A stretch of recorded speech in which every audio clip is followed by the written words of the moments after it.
Okay, here we go. Stand by. 3, 2, 1, action. Assume nothing. Brash, bald-faced blasphemy. Question everything. I find it extremely hard to imagine. Open your eyes. It is quite all right to be an atheist. The fastest growing group of people in the country has been measured as being those who have no belief or who are atheists. You don't have to be apologetic or quiet about it. Challenge the opposition. You see religion on 100 fronts losing the argument. And start thinking. This is The Thinking Atheist Worldwide. Today's show is brought to you by my patrons on Patreon. And if you're a patron, you are awesome. Thank you. Thanks for supporting me and allowing me to be a full-time activist, to dedicate all of my efforts to the defeat of these damaging superstitious ideas via the radio show and the videos I produce and the speeches I give around the country and beyond. The patrons are huge. And if you are not a patron and you would like to be one, it really does. It makes a major difference. And it really is something I'm hugely grateful for. You can decide how much you want to pledge or be a patron for. You can determine all the parameters. It's your party, right? You just decide. You can go to patreon.com/Seth Andrews. And thank you so much for your support. There was a little meme or poster flying around the internet. We see these types of things all the time on Facebook, especially. And it had a picture of planet Earth against a black backdrop, and it said this. It said, if you could rid the world of one thing, what would it be? And of course, people are probably thumbing through their mental Rolodex to find out, well, if I can get rid of one thing on planet Earth, what would it be? Several people would say religion. But, what would your answer be? And I actually went ahead and responded. If I could rid the world of one thing, what would it be? I couldn't limit it to just one, so I listed 5. I said I'd like to rid the world of hunger, disease, tyranny, superstition, and guacamole. Guacamole is not food, okay? It's just not. It's not pleasant to look at. It's not good to taste. Guacamole. I think the planet would be better off without it. Well, you would have thought I would have insulted somebody's firstborn child on social media. I mean, the outrage brigade was all over me. So someone now I realize that you really can't be wrong in stating a preference when it comes to food. I get that, but you're wrong. Guacamole is not food. No food should look like that. I mean, wouldn't the world be a better place without it? If you go and you're at a Mexican restaurant and they bring you chips, and next to the chips, there's a cup of white queso with bacon bits in it. And next to it is a cup of guacamole. It's no contest. No contest. It's the queso. The guacamole, you can remove the guacamole from the table, from the restaurant. You can put it in the parking lot, and you have not in any way diminished your dining experience. This means that guacamole makes no contribution to humanity, in my opinion. Now, as I sit here in the studio, I'm sure the pro-guacamole brigade is circling my house with torches. Maybe I've missed it. Maybe I've missed the point. Maybe I need to go back and give it another shot. Just saying. I thought it was a good answer. 5 things to rid the world of: hunger, disease, tyranny, superstition, guacamole. That, to me, is a strong 5. Whatever. This is very much an off-the-cuff show. It's funny, I just finished this one speech. I'm touring with it through the fall, but I'm getting ready for a 2-event weekend in Los Angeles. It's the OCLA Symposium, and it's like Saturday, the 12th of August is in Fullerton, California, and then Sunday we're going to be in Los Angeles. And so Bruce Gleason, the organizer, said, hey, Seth, could you do a separate speech? Could you bring new material for Sunday in case we get some crossover, in case some people want to go to Saturday and then come out to Sunday and it won't be redundant? So here I am. I got to come up with new material. So I'm putting together a new speech, and I was going to just dedicate all my time to that, but I hate to skip a broadcast if I don't have to. And I know many of the listeners enjoy listening and like to have that in their podcast feed every Tuesday. And so I thought, well, what the hell? Let's just open the microphone and without any real preparation. Unlike last week, which was a meticulously prepared show, Seth Andrews teaches Sunday school, where we went through some of the lesser known, the more obscure stories in the Bible. I mean, that took a lot of time to put together. You may not realize how much time some radio shows actually take if you format them a certain way. But for me, at least, it takes a long time because I want to make sure that I'm respecting the time of the listeners. And then there's days like today where I don't have much of a plan at all. I've got some messages in my inbox. There's some headlines. There's just some things on my mind. But, we're not going to change the world today. This is just something to listen to. So if this is your kind of show, then great. I'm glad you're here. Hope you enjoy. If it's not your kind of broadcast, nothing personal. If you check out, I'll catch you next week. Okay. What's on my mind today? What have I been thinking about today? Truthfully, honestly, I'm thinking about Rat Dog today. Now, those of you who know me and know my show, you are already familiar with my sort of unofficial mascots. It's Henry and Rat Dog. Rat Dog's real name is Tootsie, but I called her Rat Dog. 3.5 pounds, both of them. Henry's a rescue, and Tootsie was Natalie's dog when we met. And I used to make fun of these little, one of her friends on her tennis team calls them hairdresser dogs. Dogs you can put in a shoebox, dogs so small that if you were to put them inside some of these canine kennels, that you get, these little houses for dogs, they could actually slip out through the bars. Yeah, that's how small they are. And, of course, both of these animals have stolen my heart. Well, I'm kind of worried about Rat Dog. She's acting kind of funny. Now, I realize that we're all getting older. This life is finite, and we are changing every day, slowly changing as we head toward the end of the journey. What was it that Christopher Hitchens once said? He said, no one beats these odds. Like, we all know that all lives, whether it's the human animal or the canine animal, all lives eventually come with the death sentence. We know that. I'm not trying to be morbid. I'm just saying we know that life is finite. It's temporary. Well, Rat Dog's 10. She's just over 10 years old. She's doing all right. One major surgery. She had an ACL fixed on her right leg. Now the left leg is starting to do the same stuff. These small dogs have what's called a floating patella, meaning the kneecap can't properly seat on the leg because the little groove there is too shallow. These dogs are so small that the kneecaps just float right off, and it makes it hard to walk, and she's getting worse. So now she's kind of gimping around the house, and she goes outside and she kind of tips over. I mean, it's not funny, but I mean, she's just not navigating like she used to. And so now we're having that discussion. Do we ante up and put her through the surgery and the recovery, which was pretty intense the first time around? Do we do that to her, thinking she'll get another 5 years of goodness out of this life? Or do we just, if she's not in pain, do we wait? So our inclination is let's just wait. Let's keep a close eye on her. I mean, it's tough. It's a tough decision. She's got a little bit of cataracts going on, so I think she's starting to lose a little bit of her vision. And she's doing some odd stuff. Like, I'll feed the dogs. Normally, once I feed them, they go off and do their respective thing, or we let them outside, or she goes back to her kennel or whatever. But now, Rat Dog's just standing. Like, she'll just go to a little part of a room and just stand. She's not staring at the door. She's not staring at me. She's not staring at the television. She's not staring at Cat or anything that's moving. She's just sort of staring off into the abyss. Let her out front. She'll kind of walk a little bit, and then she'll just stop.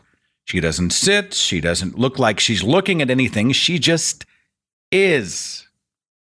And I'll go over, and all of a sudden she registers me, and I pick her up and carry her inside. What's that about? What's going on? Yeah, we had her eyes checked. Yeah, we've had her checked overall. She seems to be doing okay. She's just starting to act weird. I need these dogs to live forever, man. I need them to invent the technology that allows the animals to live forever. I need this. Or at least as long as I do. Like, my heart can't take the idea of losing. That's how attached I have become. If I'm on the road, if I'm out doing a speech and Natalie's on Skype, I'm like, turn the camera around so I can see the dogs. Oh, that's your little puppies. God miss you so much. That's me. Okay, that's me. One of my favorite Rat Dog stories, and don't judge me, but I occasionally will go out and get them ice cream. Like if I go through a drive-through of some kind, the dogs know that only goodness comes out of a drive-through. Like if you pull around a drive-through, you see them both at full attention, eyes wide, ears perked. They are ready for the goodness to come through the window. Whatever it is, it's going to be good. And so sometimes we'll go out and get like a frozen yogurt, or we'll get some ice cream or something. And they have these little pup cups. And so I was by myself and I had both dogs in the passenger seat. And I know this is wrong. I know I shouldn't have done it, but I was driving back and I had the little cone in my right hand as I was driving home. And Rad Dog was standing sort of on the little median between the seats, and she was licking the ice cream. She's enjoying herself. Henry had a little cup right next to her on the seat. Well, I don't know. Something jumped out in front of the car. And for some reason, I had to slam on the brakes. I had to slam on the brakes. So Rad Dog's face is right next to the cone. I mean, right on top of it. And so when I hit the brakes, it was like, I mean, she just went head first into this wall of ice cream. And she pulls her head back out, and she just looks like the abominable snowman. I mean, and of course, I am howling with laughter, and I feel terrible at the same time, so I'm wiping her face off. She's trying to lick her own face, you know, that kind of thing. I don't know. It's hard to watch those we love getting older. The price we pay, right? The price we pay for love is the potential loss of those we care about. If I may be a little bit dramatic there. What else has been going on in my world? I saw a couple of really good movies over the past week that you might be interested in. Maybe you've already seen them. It's actually been a really good summer for movies. Have you noticed? I mean, there have been very few dogs out there. I mean, Transformers, that was an easy one to just scratch off the list. I mean, you lose me in the trailer right when it says a Michael Bay film. You totally lost me. Like, I know I can save my 10, 12, whatever dollars. I know. I can just save that money. I can go somewhere else. I know that. And so I'd been reading some very good reviews about a film called The Big Sick. No idea what it was about. I mean, none. I didn't know who was in it. I didn't know what the storyline was. I had no clue, except I saw that it was extremely, extremely well reviewed, and they say it's really good. So without any primer, I decided to just get a couple of tickets and just go in cold and just be totally surprised. I mean, you get a ticket for War of the Planet of the Apes, which was the other film we saw, and you get a pretty good idea what you're in for. But The Big Sick, I'm like, what are they talking about? What is it? Is it like slapstick? They say it's funny. Is it a romantic comedy? Is it something else? Is it locker room humor? I don't know what to expect. We went in, and it's a beautiful little movie. It is a beautiful little movie. It took me about 20 minutes to engage, but when I did, I was all in. And it probably resonated with me because, and I'm not giving any spoilers away here, but ultimately the film is a commentary about, the human conditions and love and relationships and the cultures that we come from that can either unite or divide us. And there's a lot of sort of text and subtext about familial expectation. What does your family think you ought to do? What do they expect you to do? How do they expect you to live your life? What are the consequences if you say, no, I'm not going to do it? Well, as an apostate, I mean, my story is much different than the one portrayed on screen, but there were some real crossover there. I mean, this is true. I blocked my father on my cell phone. I put a post about it up online. I wasn't looking for sympathy. I was just venting a little bit. But when you have a retired theologian parent, scratch that. When you have two, retired theologian parents, and they have all kind of time on their hands, and you are sort of off the reservation, well, how do they fill the day? And what do they do with their time? Apparently, I am their hobby. Like, they just sit around and send emails and texts and create arguments and discussions, and it just goes nowhere. Now, that's been going on for 10 years, and I don't mean to drive you crazy with it. It's just so front and center. It's so front burner in my life. It just spills out of me. It just comes out when I'm talking about things. And I've sort of gone through a series of phases in terms of response. Like, how do I respond this time? Or how do I respond? Do I respond at all? And there's an ebb and flow to it. It's a roller coaster. Sometimes it's really intense, and then sometimes we don't really talk at all. I think we went for a period of well over a year, maybe a year and a half, and didn't really have any interaction at all. I skipped the holidays, didn't go to Christmas. And, who wants to go when you're just going to be surrounded with judgment and being shamed, and you're an embarrassment to the family? Even when they don't say it, it's being communicated all the time.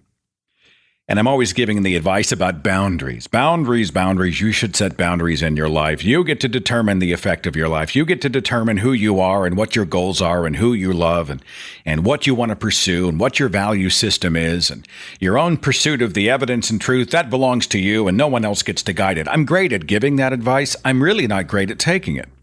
Because many times I'm like the battered partner. I just keep going back, thinking, well, maybe this time we can have a relationship. So out of the blue, I get another series of texts.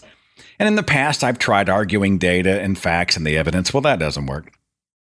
And I've tried pointing out specific stuff in the Bible. That doesn't work. I've really tried the whole, hey, go live your life and I'll live mine. I respect your right to believe my life belongs to me. I've tried that. And so this most recent volley, I decided I was going to respond with humor. Now, not the kind of humor that Dad would really laugh at, but the kind of humor that I would laugh at. Like, if I'm going to get the texts, I might as well just have some fun. If they're going to not stop bothering me, I guess I can turn it into an opportunity for self-amusement. And so this is probably a bad idea. Out of the blue, this retiree with a shit ton of time on his hands sends me another barrage of scriptures about God and prophecy and judgment and Jesus and heaven and hell and all that. And I didn't say anything, I don't think, or maybe I said something about how awesome Jesus was. I sent him a meme I saw on the internet. It's a screenshot of Willem Dafoe from The Last Temptation of Christ. He's Jesus Christ. He has a big crown of thorns stuck on his head. And the caption underneath said, "Look, Dad, I'm a cactus." Now,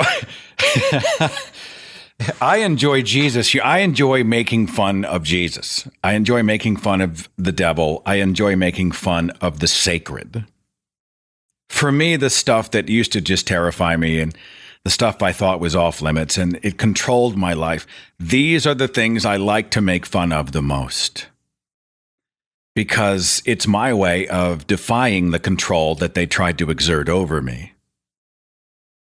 Jesus watching you in your life, knowing your thoughts, judging you, requiring the prayers for forgiveness of sin whenever you fell short, which was pretty much every 5 minutes, those types of things. Well, now you can turn around and, if you read my book, Sacred Cows, I did a whole chapter on the Philippine guys who self-crucify every freaking Easter. We've got like Jesus gift shops depicted. Vincent DePorter was my illustrator. We got Jesus gift shops selling crucifixion nails, and we've got Jesus hanging on the cross. And, we've got all these sort of sacrilegious illustrations in that particular chapter. And I think that's hugely liberating. My father, not so much. He's terrified at the idea that his son makes fun of Jesus.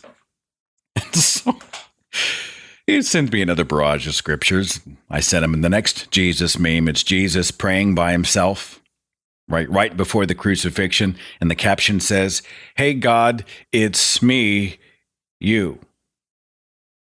No response to that. I get another barrage of scriptures. I think if I remember right, I sent him the one of Jesus being the hide-and-seek champion of the world. Jesus covers his eyes with his hands, but the nail holes allow him to see perfectly. I think I sent him that one. I thought it was funny. I almost sent him the one where Jesus is hanging on the cross, and the caption says, "Not going anywhere, try a Snickers." I almost sent him that one, but I didn't do it. And it just went on. "Dad, please stop. Dad, please stop. Dad, please stop. Please stop." I blocked him. I just blocked him. From my text, from my calls, from my email. I just had enough. You ever feel that way? I've had enough. I'm tired. And I think the part that bothers me the most is the fact that it didn't really bother me. I have no idea what that's about. It's, in the past when we've come to this point of impasse or we've had these exchanges and it's come to a head, and my father, he sends me notes that tell me that in my work, I crucify Jesus every day. And I am persecuting Jesus. And I'm like, how can a completely all-powerful God feel persecuted? How does that happen? He's God. Nothing harms him. There is no kryptonite for Jesus. And so one guy on the internet, one pithy human on the internet is persecuting him somehow, and Dad's all up in arms about it. It makes no sense. The whole of Christianity makes no sense. The ideas that families divide over this nonsense makes no sense. And I just blocked him outright. I don't know how long it'll last. But I do know that the sensation I felt the most when I blocked him was a lack of sensation. Isn't that weird? Like, I don't have a feeling about it. I don't even really feel the sense of loss. Mostly, I'm just thankful for the peace and quiet. I'm not sitting over here having dinner with my family or watching Game of Thrones or doing whatever, and my phone's dinging, bing, all the time, bing, and I look down. Oh, look, it's Mom. Oh, look, it's Dad. Oh, look, it's Mom and Dad. And it's just a series of platitudes and sermons and all those things. My biggest feeling was that I didn't really feel anything about it. I understand that there is a loss that has taken place, but I've come to this weird moment where I just don't really feel it. I don't know if that's healthy or unhealthy. I don't know if it's good or not good. I don't really know what to do with it. All I know is I flipped it like a little toggle switch, and all of the irritating noises stopped. That's just weird. Religion puts you in weird positions, doesn't it? Hell, not just religion. People do it over politics or other types of stuff, right? This isn't how we raised you. Robbing the child of their own mind and saying, you're supposed to be a mini-me. You're supposed to be like me. That's what we raised. And you're not, and it's just wrong. And we're going to drive you crazy about it. Click.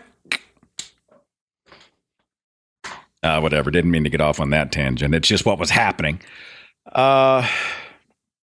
What else has been going on in the world? A little bit of a dust up on social media. A while back, I posted something or reposted something. It was a quote that said, spiritual but not religious.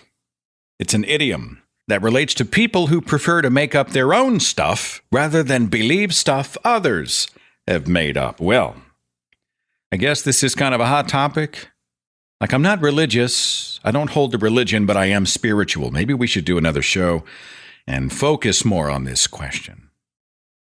I mean, religion's in the business of moving the goalposts anyway, often moving the goalposts, so it can't be pinned down. But I think if you say that I'm spiritual, that's even doubly so. I mean, how do you lock that down? You're spiritual, meaning that you hold to a spirit, an actual spiritual plane? Is it a spirit of a person or an animal or something else, a being beyond us we haven't yet seen or discovered but does exist and impacts how we think and how we feel and the human experience? A spirit? You're spiritual? Or do you use spiritual in the context of, this is how I describe some of the quote-unquote transcendent human experiences on Earth, the birth of a newborn child or a beautiful sunset or vista or some amazing occurrence that is so difficult to sum up in words. I just think it's a spiritual experience. It's a way of describing what happens in the physical world, but it doesn't necessarily attach itself to spirits or ghosts or whatever. The root of the word spiritual being spirit, if you tell a believer, hey, I'm an atheist, but I'm spiritual. Now, how do they process that? Wait, you are a non-believer in the supernatural, but you're invoking spirits. And so maybe we should do a show on this. Maybe we should have a conversation about this. Do you have thoughts on spiritual but not religious? Like, are you a spiritual person? And do you mean it in the literal context? Like, I don't believe in gods, but I think I believe in spirits. And there are some people who are atheists. They don't believe in God or gods, but they believe in ghosts. Ghosts being spirits, so they would be atheists, but also spiritual, I guess, in that context. I find it a fascinating conversation. It's a little bit frustrating, too, because, again, it's so subjective and it's so individually defined and it's so difficult to pin down. I also find that a lot of the people who are sort of drifting in a deistic valley, so to speak, they use spiritual but not religious as a way of holding on to religion. They don't have to actually cut the cord. They don't have to make any hard decisions. They can simply say, and this is just some people, they can simply say, oh, I'm not religious, meaning I don't hold to the dogma. I'm not a judgmental person. I don't believe in magic in this context, but I am spiritual. And that's their way of sort of participating in the religion game without having to actually attach themselves to a team. I find that frustrating. But, maybe there's some merit. There's people like Greta Vosper, and I think Sam Harris has used the word spiritual in a certain context. What do you think about it? Are you spiritual but not religious? Would you find that an interesting subject to discuss down the way? We might have to tackle it. Somebody sent me a message and said, why beer is better than Jesus. Oh, this is going to be good.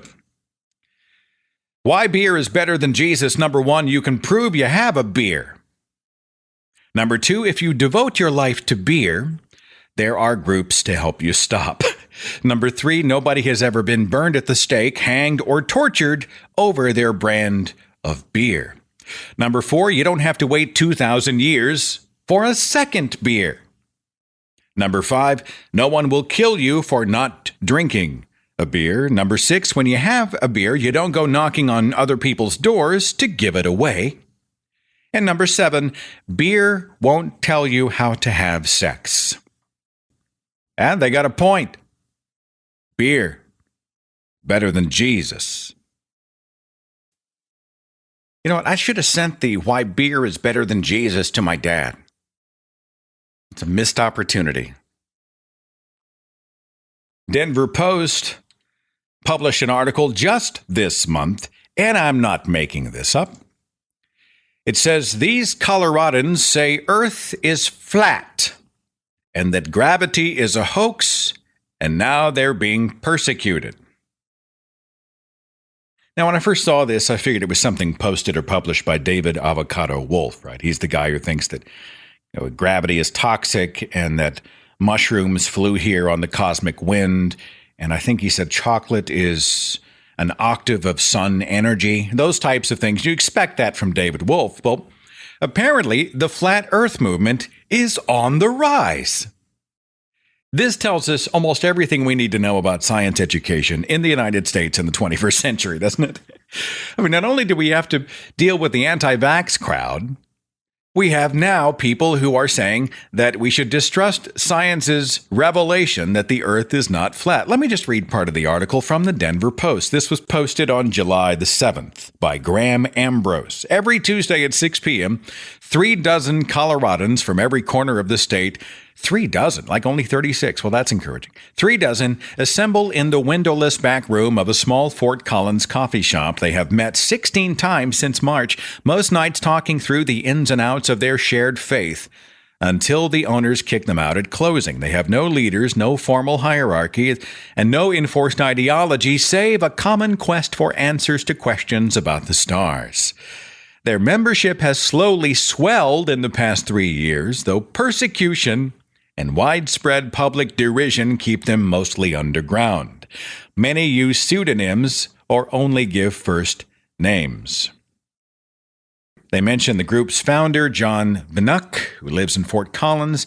He's at the epicenter of a budding movement, one that's coming for your books, movies, God, and mind. They are thousands strong, perhaps 1 in every 500, and have proponents at the highest levels of science, sports, journalism, and arts. They call themselves flat earthers because they believe Earth, the blue, majestic, spinning orb of life, is as flat as a table.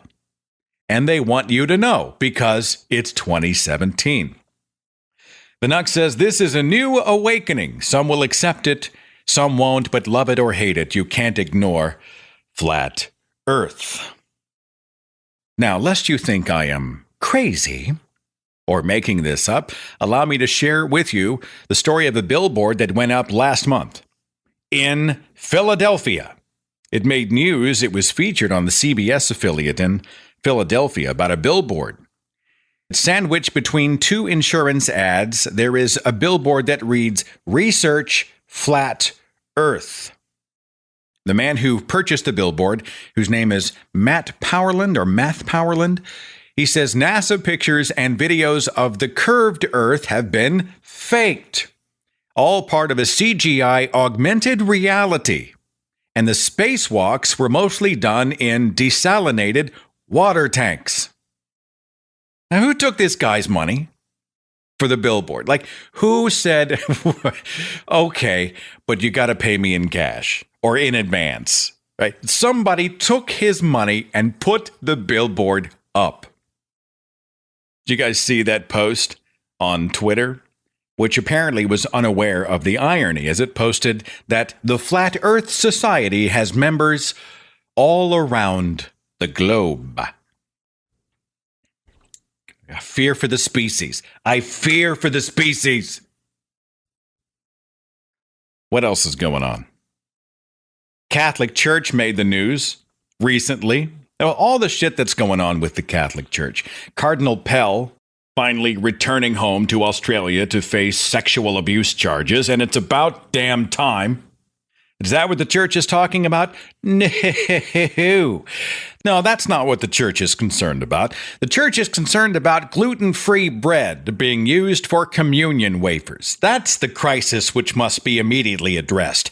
There was an article in the BBC just a few weeks ago. It said this, and I quote, "Bread used to celebrate the Eucharist during Roman Catholic Mass must not be gluten-free, although it can be made from GMOs." Well, that's a relief. In a letter to bishops, Cardinal Robert Sarah said the bread can be low gluten, but there must be enough protein in the wheat to make it without additives.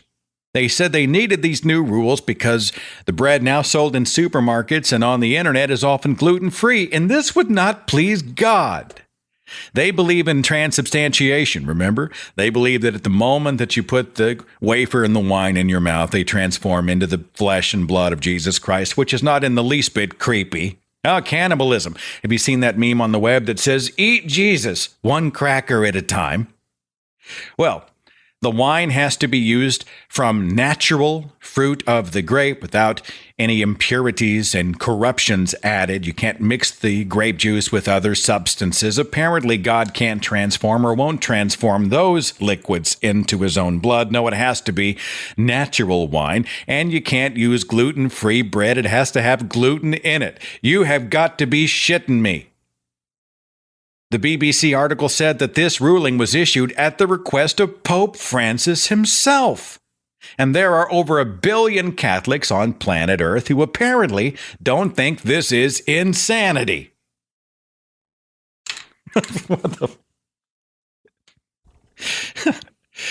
I've mentioned it before. Have you seen they're like little travel packets for communion? It looks like a little coffee creamer packet's what it looks like. In the bottom, it's sealed up wine, and on the top, there's a little wafer. And so these are like portable. So if you go out and do like an outdoor service or an Easter sunrise service, you can just take these. They look like little coffee mate packets, and you just hand them out. That's flesh and blood. It's the flesh and blood of Jesus Christ, but it is portable, so you can actually practice cannibalism here on location as we commemorate our Savior, Jesus Christ. Bizarre. On a more serious note in regard to the Catholic Church, we do need to talk about Cardinal Pell.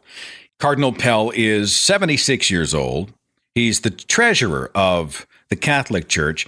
He is, I believe, the third most powerful guy in the Catholic Church, and he has returned home to Australia. He hasn't been home. He says he has been over at the Vatican because of health concerns. I'm sure it has nothing to do with the fact that he would be facing sexual abuse charges. But after all this time, he has finally gone home to face charges of sexual abuse. There was an article in Time magazine that said Pell's return has inspired mixed feelings among the Catholic faithful. Australia has been the location of some of the global church's worst child sex abuses, with an astonishing 7% of priests in the organization between 1950 and 2009 having been accused of child sex crimes. That's 7 in every 100. It's not much better in the U.S., where researchers found that from 1950 through June 2015, 5.6% of the over 110,000 priests there were accused of child sexual abuse. Wherever it's taken place, the molestation of children has long proved one of the Catholic Church's most damaging and intractable problems. In the States, the Church has been embroiled in a series of child sex scandals involving as many as 100,000 victims. In 2007, the Los Angeles Archdiocese paid out $660 million to 508 victims of clerical abuse. And there are serious allegations that Cardinal Pell turned a blind eye and, in fact, helped to facilitate child sexual abuse within the Catholic Church. Serious allegations which deserve a serious response by Cardinal Pell. And again, the Catholic Church sort of shrugs and says, we're just as upset about all this as everybody else is. I mean, institutionalized child abuse. The insulation and protection of abusers from the law, because church law, God's law, is apparently supposed to trump or circumvent the law of the land, the law which protects children. No one's stopping to ask why God would allow a single child to be molested in his house. Nobody's asking the question, at least I haven't been able to find it in these articles. Why isn't Time starting the story with, if God exists and he cares about children and he's all-powerful, why in the world would he not prevent the rape of a child? Tim Minchin did a brilliant song directed to the Cardinal called Come Home, Cardinal Pell. If you have not sought it out on YouTube, I encourage you to do so as soon as possible. Anyway, Pell's in the hot seat for allegedly covering up abuse committed by priests when he was serving as the Archbishop of Melbourne. That was a period of 6 years, I think, starting in 1996. Pell said his predecessor was guilty. His predecessor, who's dead, by the way, had destroyed documents. He destroyed documents to help protect priests from prosecution. In Australia, they found over 1,800 alleged perpetrators and almost 4,500 different victims coming forward between 1950 and 2015. I mean, come on. Anyway, the public is clamoring. They'd like to see the files. They'd like to know the stories of the victims. They would like to see the church being transparent. Wouldn't that be refreshing? The BBC posted something just a few weeks back. The headline, I cannot believe I'm reading this one. The headline says, Saudi Arabia has, quote, clear link to UK extremism, report says. Do you think? Somebody explain how Saudi Arabia has so often gotten off the hook when we talk about Islamic extremism. How is it that they are a power player at the Human Rights Council, at the UN? How is it that Saudi Arabia is our ally? I mean, how do moral people justify the insane? I mean, 15 of the 19 9/11 hijackers came from Saudi Arabia, for Pete's sake. Whatever. I talked to Yasmin Mohammed, former Islamist, and she thinks it's all about money. She may have a point. What else is going on? Had a message in from Grant. He sent me an email. He said, have you done an episode on atheists who used to be religious, but still have lingering beliefs that they struggle with? I'm not specifically talking about people who are still afraid of hell. I'm more referring to things like homophobia, sex, interracial marriage, etc. Things that affect how a person interacts with the world or treats other people. Yeah, I know exactly what you're talking about. I mean, it's baggage, right? I mean, it's stuff that they saddle us with when we are younger and we sort of drag it through our religious lives. And then you come out of religion and you find yourself in many ways sort of dragging these same things around. They've just been with you for so long. You're so used to having them there. They are this big weight on your shoulders that you don't realize is hindering you, is dragging you backward. You mentioned that hell wasn't really what you were talking about, but hell's a great example. I mean, in my logical brain, when I realized I was an atheist, my logical brain knew that hell was total crap. that I didn't buy it. It was obviously a man-made construct used to control people. But, in the middle of the night when I couldn't sleep and I was staring at the ceiling trying to evaluate how much my life had changed and what's going to happen in my career and in my family and all these things, I still in some way was dragging along the baggage of, well, what if I'm wrong? What if I go to hell? I don't want to burn alive forever. It's going to be awful. It's unimaginable pain. And the way I got through it was to make the conscious step away from it and making the decision that, my rational brain is going to overcome the irrational heart. And while I'm a believer in the heart, and I think that emotion is an important and beneficial part of the human experience, I really do. I think it's okay to feel and to have things resonate in our heart and in our bones. I just don't think emotion leads the train. The church is an emotion-based environment. Right? You go with the flow. It's faith. It's fake it till you make it. You surrender to the spirit kind of stuff.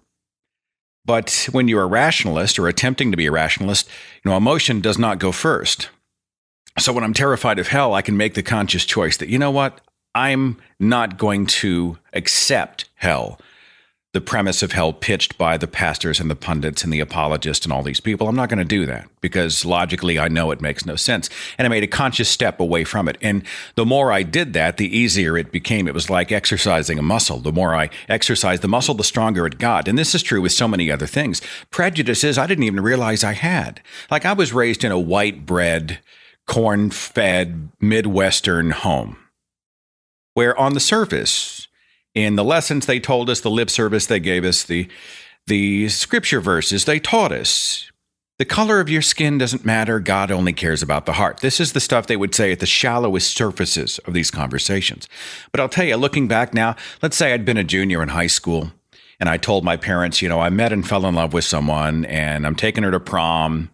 Of course, we didn't have prom in my Christian school. We called it a banquet and there was no dancing because dancing is, well, a vertical expression of a horizontal desire. That's a whole other show. So I'm going to bring her home and I'd like to introduce her to you. And they'd be like, oh, that's wonderful. Oh, that's amazing. If I had brought her home and she had been black, what would the response have been? Well, on the surface, the message was skin color doesn't matter. But when it came to living our lives, when it wasn't just lip service, would it have mattered? I really do think it would have. We didn't have black friends. We didn't know a lot of black people. We didn't connect in that way beyond our tribe of middle-class white Oklahomans. And so it wasn't an overt kind of racism. It was something under the surface. It was really a double standard. We'd say all the time, the color of your skin doesn't matter. God cares about the heart. But if we went to a restaurant and you saw a mixed-race couple sitting in the booth, it was weird. Well, why was it weird? Because a lesson, a message, an attitude had been taught even beyond the words that came out of people's mouths, the way they treated other people, the way they perceived, and the way they taught us to do so, it affected how we saw the world. And often then they would frame it in this way. They would say, oh, it's fine for those two to have fallen in love together. This is somebody in my culture. I don't know if it's any specific person, but I can totally hear this conversation. They would frame it like this. They'd say, they're adults. They can be in love. And I think that's wonderful for them. But I just feel so bad for the children. A little mixed race child who's going to be made fun of and bullied and ridiculed. His entire childhood is going to be marked by discrimination. And it's just so sad that they would do that to the child. So in this way, you judge the couple for setting a child up for bullying and ridicule. And in that way, they say, it would be so much easier if the black person fell in love with the black person and the white person fell in love with the white person. These are the kinds of sort of subversive attitudes that are in many ways, not even through language, but in many ways taught or reinforced in people as you grow up. And so as I came out of religious thinking, I would see a mixed race couple and I had to make a conscious choice. I literally had to stop and do a forensic examination of where that had come from. So why in the world would you blink twice at it beyond, hey, that's amazing and good for them and I hope they love the hell out of each other kind of thing? Why would you ever stop and look at people with different skin colors or different dress or backgrounds or whatnot? Why would it ever give you a pause? Why is that there? And the more I understand where it had come from, I can rationally then purposefully take a step toward the better idea, the better notion of equality beyond skin color, to understand that we are all Africans, that we're all the human animal, and that love is love, and good for you guys. You have every right to be who you are. I think your love is beautiful. I think you both are beautiful. Good for you. I mean, you take that conscious step and decide, I'm not going to be chained to the baggage that I'm dragging from my older life. My best friend came out to me as gay. I did a whole speech about it. You can look it up on my YouTube page. But, I had wrestled with in my gut a lack of understanding about how a man could be attracted to a man, because I don't really relate to that. I'm a heterosexual guy. I'm attracted to women. I don't understand it. It doesn't really resonate in my bones. And I make the conscious choice. Now, as a rationalist, I'm like, well, who gives a shit whether or not I can relate to it? Who gives a shit whether or not I'm attracted to a man? Who gives a shit whether or not I'm wired in this specific way or not? The truth is that this other person is. And it's perfectly natural, and it's beautiful, and it's something that needs to be supported and fought for. Love is love, again, right? And my rational brain allows me to step in the right direction toward better ideas. And that, again, strengthens the muscle. That, again, allows the next time to be easier and easier and easier, until I'm at a point now where I love being an advocate for non-heterosexual people. I love supporting love as part of the human condition in whatever context that you decide you want to frame it in your life. Live and be happy. It drives my religious family crazy, I think. I think it just drives them nuts. I think it drives my parents crazy that my best friend is gay. You're not going to go down there and spend the weekend, are you? Like, I might become infected with gay. I mean, to be able to step past those horrible ideas and to make the conscious choice that I know this is irrational. I know this is stupid. I know it's based in damaging mythology and prejudice and discrimination and just small thinking. And I will purposefully walk the other direction. I'm going to take a step the other direction. A mind over heart exercise that actually does help to sort of retrain the brain. I mean, many people don't understand the power of indoctrination and how otherwise good people can drag along this baggage of really bad ideas, this stuff that they've been carrying with them for decades of their lives, and they didn't even realize that they were doing it, or they brushed it off, or they excused it, or whatever. Human beings are capable of rationalizing the irrational. The first step for me was to take a good hard look, recognize what it is, and then kick it to the curb. Just physically walk away. Sometimes if I see a perspective that I know is wrong and it still kind of scares me, I will purposefully, at that moment, move 180 degrees away from it and take an action that is contradictory to it as an exercise of control in my own life. This will not govern my life. I am no longer chained to it. I will be better. It's, I think, a healthy exercise for human beings to be able to do that. So in my opinion, and I'm not a psychologist, but if you're wrestling with those types of things in your own life, analyze what they are, where they came from, what are the roots of them. Do they make sense in light of the larger human condition, in light of our own system of ethics, under the lights of science? Do they make sense as part of the human condition?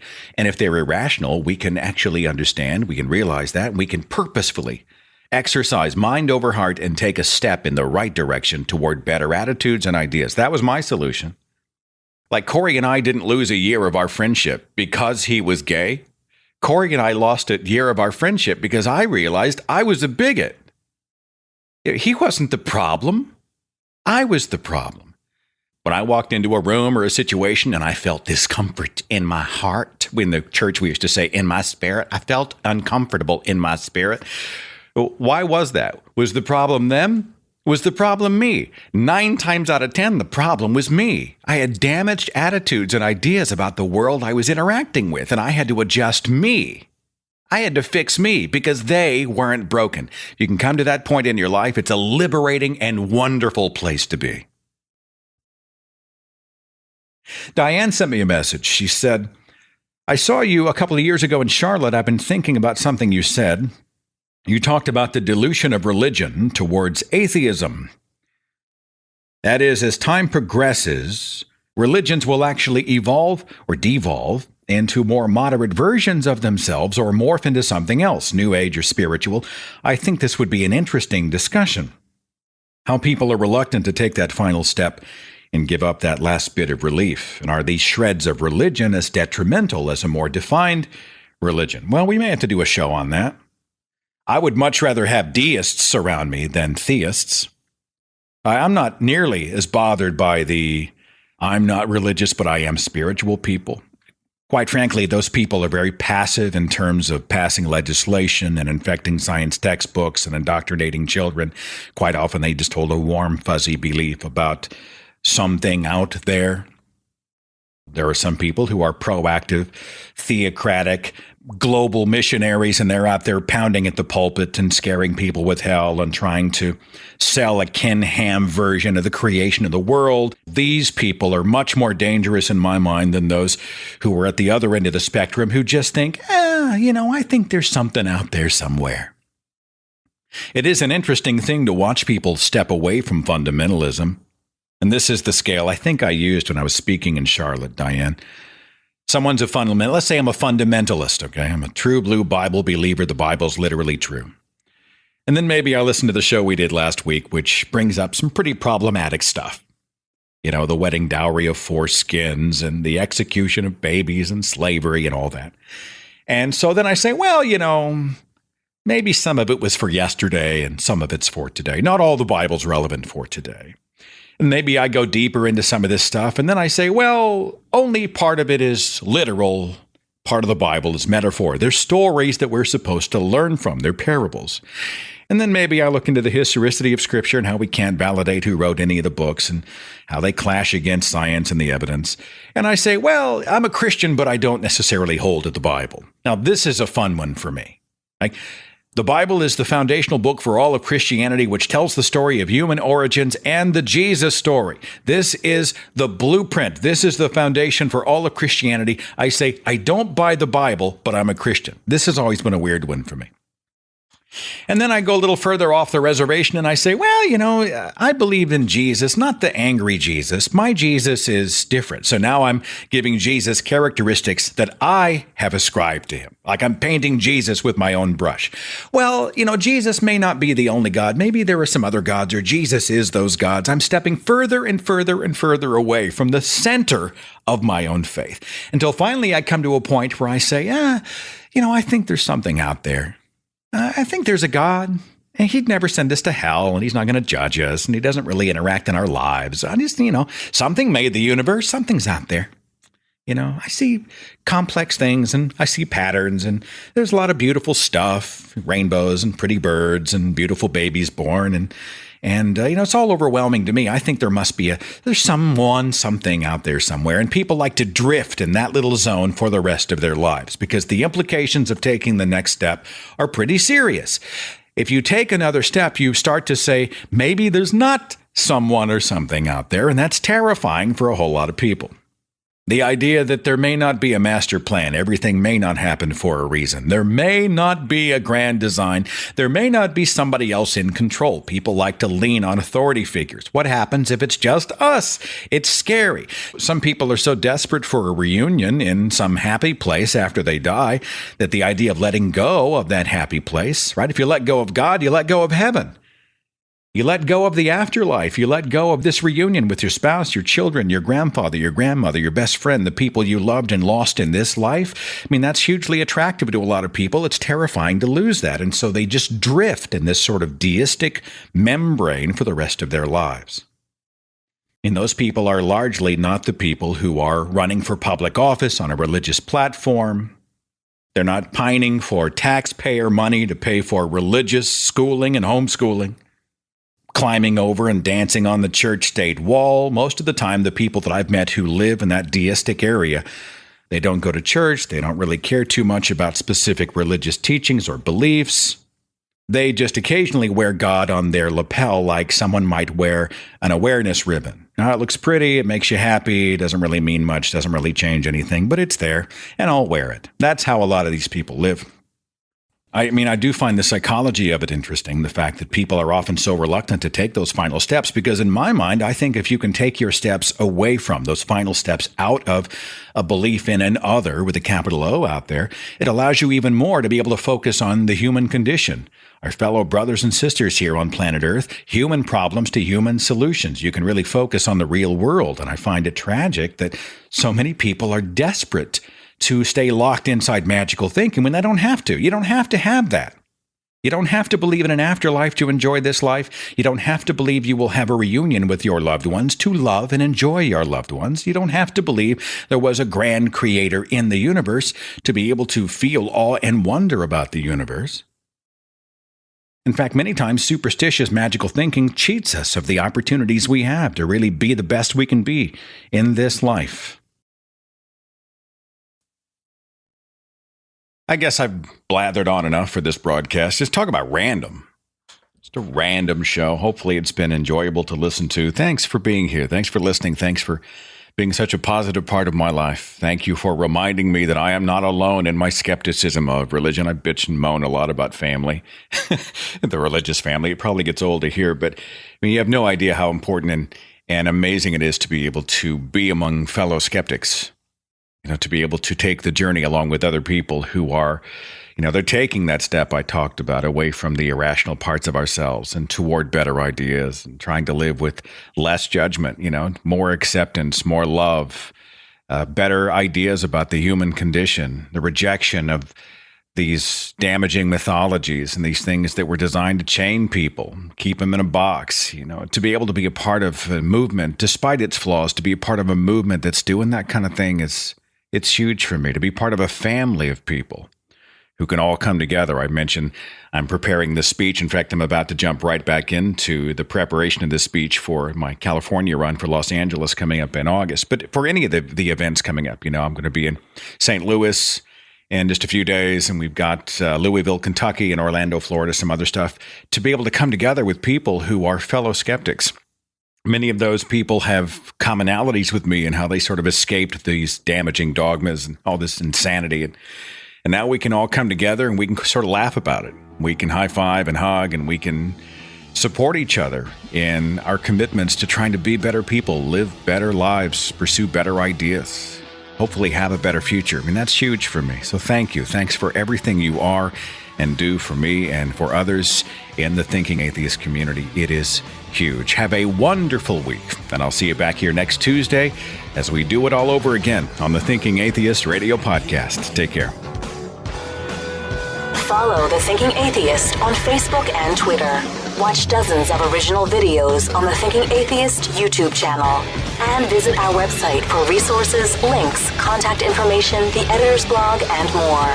thethinkingatheist.com.